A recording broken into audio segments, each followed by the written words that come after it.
नमस्कार दोस्तों, भक्ति केंद्र में आपका स्वागत है। दोस्तों, आज हम एक बहुत ही बड़े सवाल जो कि हर दूसरे व्यक्ति द्वारा पूछा जाता है, वो सवाल क्या है? कर्म बड़ा है या भाग्य? बहुत से ऐसे महान ज्ञानी संतों ने कर्म तथा भाग्य की अलग अलग व्याख्या की है। कर्म की व्याख्या करते हुए तुलसीदास जी ने लिखा है, कर्म में प्रधान विश्व करी राखा, अर्थात वह विश्व कर्म प्रधान है। यहाँ पर कर्म का अधिक महत्व है।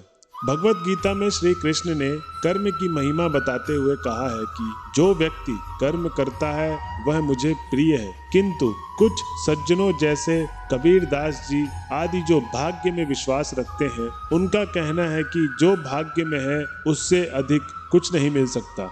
या हम कुछ लोगों को ऐसा कहते सुन सकते हैं कि जो भाग्य में लिखा है उसे हम बदल नहीं सकते, तो फिर कर्म क्यों करें? तो आइए जानते हैं कर्म बड़ा है या भाग्य। कर्म और भाग्य में कौन बड़ा है, यह जानने से पहले हमें यह जानना होगा कि आखिर भाग्य क्या है, भाग्य निर्माण कैसे होता है। दोस्तों, हिंदू धर्म पूर्व जन्म में विश्वास रखता है। हिंदू धर्म के हिसाब से आत्मा एक शरीर को छोड़कर दूसरे शरीर को धारण कर लेती है। इसका उल्लेख भगवत गीता में भी मिलता है। व्यक्ति के द्वारा इस जन्म के संचित कर्म ही अलग जन्म के लिए भाग्य का कार्य करते हैं। संचित कर्म अच्छे या बुरे किसी भी प्रकार के हो सकते हैं। आइए अब इसको एक उदाहरण से समझते हैं। आप इस जन्म में जैसे कार्य करते हैं, अर्थात जैसा दान पुण्य, दूसरों की मदद करना आदि, तो यही कर्म जब आप जीवित हैं तब आपकी सहायता करेगी। आप इस जन्म में जैसे कार्य करते हैं,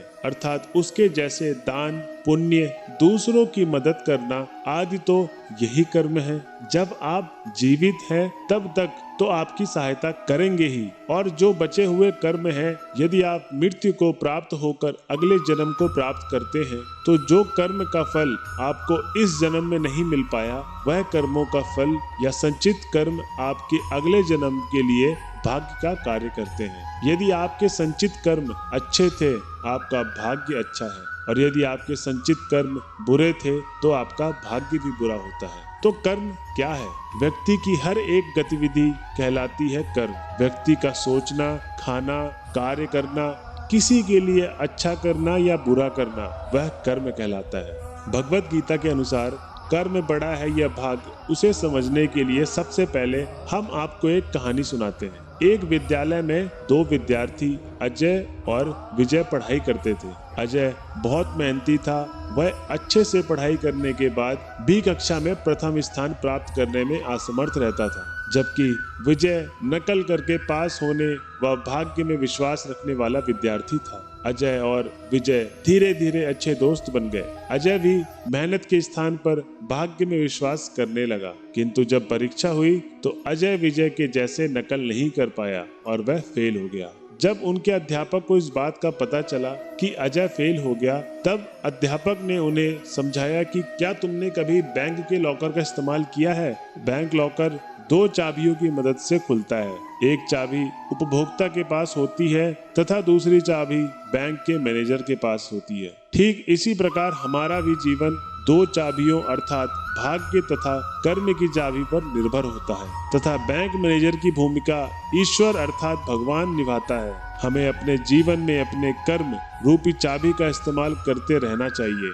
क्या पता कब ईश्वर अपनी भाग्य रूपी चाबी का इस्तेमाल करे और हम सफल हो जाएं। वहीं दूसरी ओर हो सकता है कि परमात्मा अपनी भाग्य रूपी चाबी लगा रहा हो, पर हम अपनी कर्म रूपी चाबी का इस्तेमाल ही ना कर रहे हों और हमारी सफलता का ताला खुल ही नहीं पा रहा हो। गीता के अनुसार भाग्य भी कर्मों से नहीं बनता, जो कि पिछले जन्म का कर्म अर्थात संचित कर्म होता है। एक व्यक्ति अमीर घर में पैदा होता है तो वहीं दूसरा व्यक्ति गरीब घर में।